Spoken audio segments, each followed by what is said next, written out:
शिक्षा के क्षेत्र में हमें शिक्षा को संस्कारों के साथ जोड़ना है और शिक्षा को आधुनिकता के साथ जोड़ना है। यह सोच भी महर्षि दयानंद सरस्वती जी की थी।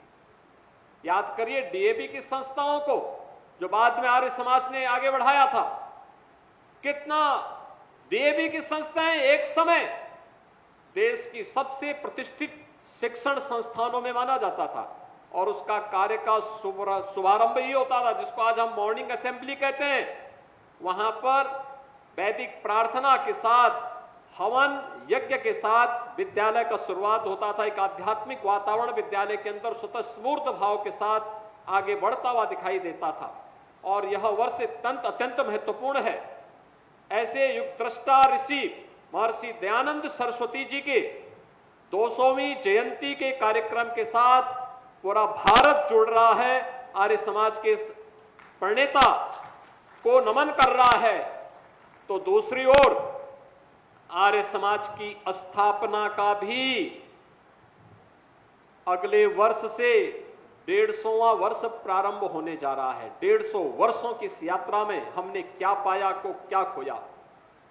अगर आप देखेंगे देश की आजादी की लड़ाई को, तो भाइयों बहनों कोई संदेह नहीं होना चाहिए, अंग्रेज बेखबर थे। उनको लगता था भारतीय कभी एकजुट नहीं हो सकता है, उनके खिलाफ कोई अभियान नहीं चला सकते। लेकिन स्वदेशी का आंदोलन पहली बार किसी ने चलाया था, आर्य समाज ने चलाया था।